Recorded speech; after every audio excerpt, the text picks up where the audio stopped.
సనాతన ధర్మ రథసారథి ఆదిశంకరాచార్యులు శ్రీ శంకర భగవత్పాదుల్ని అపర శంకరులుగా అభివర్ణించడంలో ఆంతర్యం ఏమిటి? సనాతన ధర్మాన్ని సంస్థాపన చేయటం కోసం అటక్ నుంచి కటక్ దాకా, కాశ్మీర్ నుంచి కన్యాకుమారి దాకా యోగ మార్గాన సంచరిస్తూ అనేక మార్లు పర్యటించి ఆర్ష ధర్మాన్ని సంరక్షించినటువంటి శివస్వరూపమే ఆదిశంకరుడు.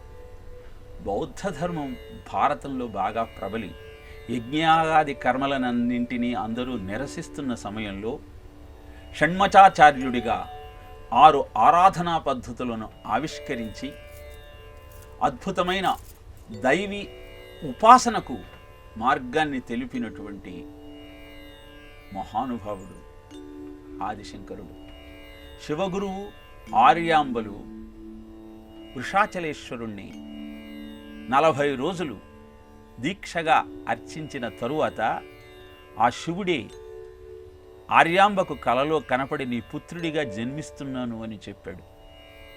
అనంతరము బాల్యంలోనే ఆదిశంకరునికి పితృవియోగం సిద్ధించింది.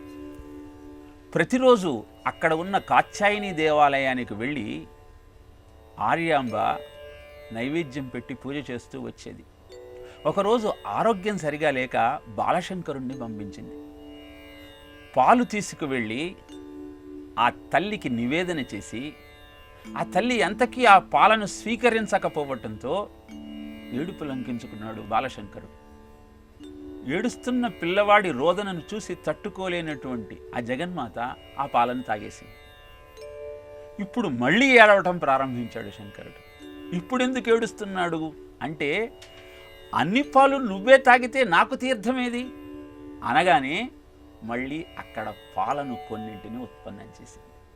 ఇలా బాల్యంలోనే జగన్మాత యొక్క కృపా కటాక్షాన్ని అందుకున్నటువంటి ఆ బ్రహ్మచారి 5 ఏళ్ల వయస్సులో భిక్షాటన చేస్తూ పేద బ్రాహ్మణుల ఇంటి ముందరకు వెళ్ళి వారి దరిద్రాన్ని గమనించి దానంగా తనకిచ్చినటువంటి ఎండి ఉన్న ఉసిరికాయను చూసి అమ్మను కీర్తించాడు.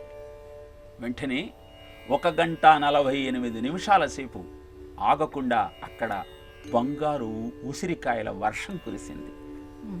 అలా జగన్మాతను ప్రసన్నం చేసుకున్నటువంటి మహాతత్వవేత్త, మంత్రవేత్త, మహాజ్ఞాని ఆదిశంకరుడు.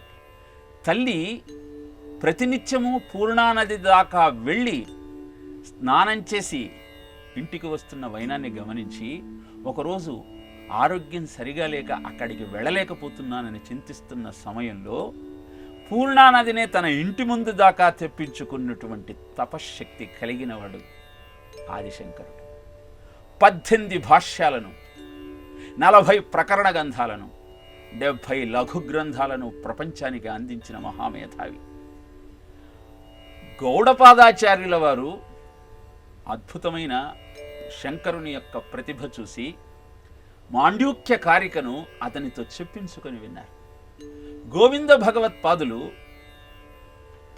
శంకరుని యొక్క మొదటి గురువు. ఆయన ఎవరైతే నర్మదా నదిని తన కమండలంలో బంధిస్తాడో అతని ఆర్షధర్మాన్ని సంస్థాపన చేయగలిగినటువంటి మహానుభావుడు అని తెలుసుకొని తమ ఆశ్రమాన్ని వరదతో నింపేస్తున్న నర్మదా నదిని తన కమండలంలో బంధించినటువంటి ఆదిశంకరుణ్ణి కాశీపట్టణానికి పంపించారు. అలా కాశీపట్టణానికి వెళ్ళినటువంటి ఆదిశంకరులు వృద్ధ సన్యాసి రూపంలో వచ్చిన వ్యాసుడితో 8 రోజులు వేదాంత చర్చలు చేశారు.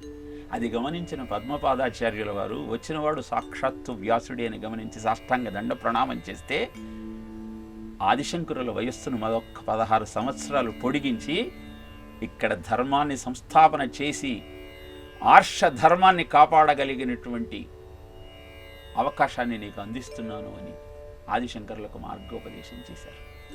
ఇలా 32 సంవత్సరాలు భారతదేశమంతా పర్యటించి 72 పాషండ మతాలకు సమాధానం చెప్పి 6 ఆరాధనా విధానాలను ఆవిష్కరించినటువంటి జగద్గురువు ఆదిశంకరుడు.